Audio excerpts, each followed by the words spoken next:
The California sun was brutal that afternoon, reflecting off the silver stars embedded in the sidewalk of Hollywood Boulevard. Tourists laughed, camera shutters clicked, street performers sang for coins, but among the noise and glitter, a small girl stood quietly, holding a piece of cardboard that read in shaky letters, "For sale, $100." Next to her feet lay a worn brown guitar case.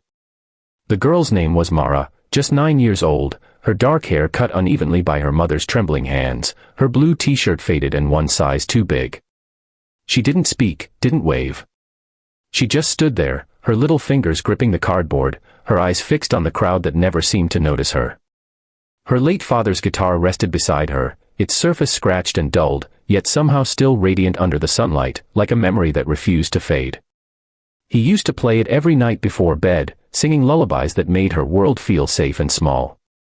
But after the accident 6 months ago, the car crash that took his life, everything had fallen apart. Her mother lost her job, the rent was overdue, and the fridge echoed with emptiness. So, on that Saturday morning, while her mother cried quietly in the next room, Mara packed the guitar, grabbed a piece of cardboard, and walked 5 blocks down to where she saw people selling souvenirs to tourists. Her plan was simple: sell the guitar, buy groceries, maybe even a small cake to make her mom smile again. Before we go further, if you believe in kindness, second chances, and the power of a single good heart to change someone's world, please take a moment to like, comment, share, and subscribe to Kindness Corner. It helps stories like Mara's reach more hearts. As the minutes turned into hours, people passed her without slowing down. Some smiled sympathetically, others looked away as if her sadness were too heavy to see. One man offered her $10, but she shook her head. Her father's guitar, she decided, was worth at least $100. Still, Northwest One came close. The city was too busy, too loud, too full of dreams that didn't have room for hers. And then, as the sun began to lower behind the palm trees, a shadow fell across her sign. She looked up to see a tall man with long blonde hair, wearing sunglasses and a simple white t-shirt, holding a guitar pick between his fingers. His voice, when he spoke, was raspy and kind. He crouched down to her level, pointing at the guitar. "You selling that, sweetheart?" Mara nodded timidly. The man studied it for a moment, then gently opened the case. Inside, the old guitar's strings shimmered like silver veins. "How much?" he asked softly. $100, Mara whispered. "It was my dad's." The man looked at her, then at the name engraved faintly on the headstock, Tomas Rivera. He recognized it immediately. Years ago, a young musician named Tomas had auditioned as a backup guitarist for one of his shows. He didn't get the gig, but the older musician had never forgotten his passion, the way Tomas spoke of playing for his daughter someday.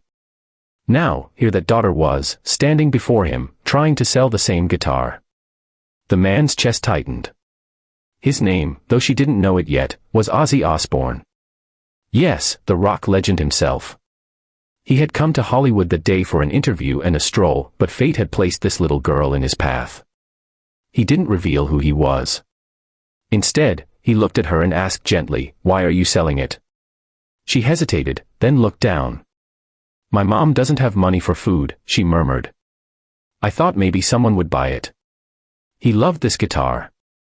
I don't want to, but I have to."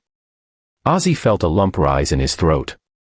Without another word, he reached into his wallet, pulled out a crisp $100 bill, and handed it to her. But then, instead of taking the guitar, he closed the case and pushed it back toward her. "You keep that," he said. "That's your dad's voice right there. You hold on to it." Mara blinked in confusion. "But, then I didn't sell it," she whispered. "You did," Ozzy said softly. "You just sold it to the right person for the right reason. Now your dad's music will stay with you, and the world will still hear it." He took out his own guitar from the black SUV parked behind him and sat cross-legged on the grass. The crowd began to notice, some stopped, some whispered, some started filming.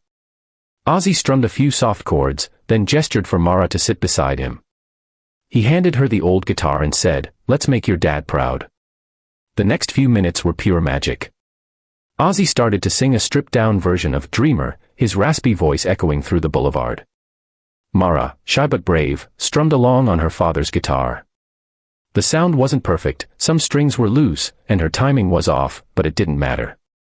People gathered, some with tears in their eyes, some dropping bills into a small open case. By the time the song ended, a small crowd had filled the space, clapping and cheering. Ozzy smiled at her, placed his hand over hers, and whispered, "That's what your dad wanted, for you to play." When Mara returned home that evening, she carried not only groceries but also over $4,000 in donations from strangers who had witnessed the moment online. The video had gone viral within hours. Messages poured in from around the world, people inspired, families reunited, musicians dedicating songs to her father. But for Mara, none of that mattered as much as the way her mother cried when she saw her walk in with that guitar, still shining under the dim light of their tiny apartment. Days later, a package arrived at their doorstep, a brand new guitar signed with a single line, "Keep playing, Mara. The world needs your song. Ozzy." And so, every evening, as the sun dipped behind the buildings, you could hear music drift from their little window.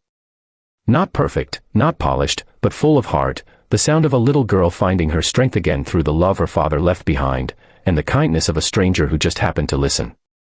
If this story touched your heart, please take a moment to like, share, and subscribe to Kindness Corner. Let's keep spreading stories that remind us how a single act of compassion can echo far beyond what we imagine. Before you go, tell us in the